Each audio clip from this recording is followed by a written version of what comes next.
Suit against Neiman Marcus is now pending in arbitration. Two men exchanged words in a parking garage. At that time, though, just one of those two men knew both worked for the upscale retail giant. Fox 4's Sean Rabb joined us now to explain what happened, or at least what each side claims happened. Right. You never know where the truth is, usually somewhere in the middle, right, Sean? Exactly. Yeah. Gerry Fisher was the staff accountant at the time, Steve. He had no idea the man he approached after a parking garage incident was a manager also at Neiman's, but he would soon find out. And though Fisher alleges that manager used a racial slur against him, Neiman Marcus apparently did not believe that, and Fisher lost his job.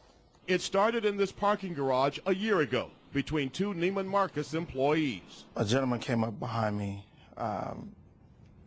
almost like a road rage, and I thought he actually hit my car. Gerry Fisher says he put his car in park and got out to see what was going on, adding the other driver was cursing, using profanity, and calling me out of my name. The two men encountered each other in this parking lot while walking to work after both parked in that garage. Here is where they had a confrontation, and what they said to each other is in dispute. You could have got beaten up for something like that.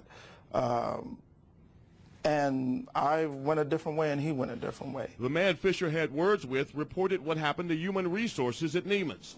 Fisher was called to HR and asked about the parking lot problem, telling his version.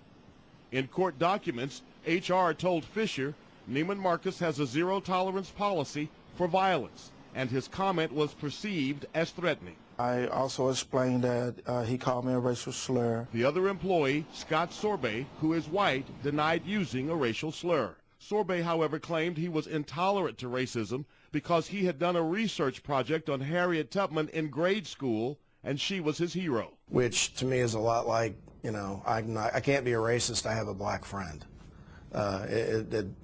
That to me, if I'm an HR professional and I look at the inconsistencies in his story and I hear that, that's a red flag. That may have been a red flag for attorney Matthew Scott, but Fisher was given the pink slip, sent home and fired the same day. Racism does exist, and unfair and unjust does exist.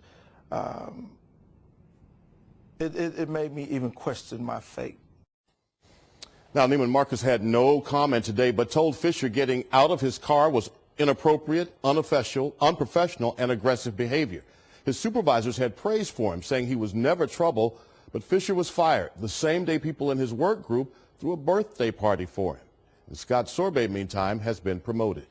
Arbitration continues. Sean Rabb, Fox 4 News.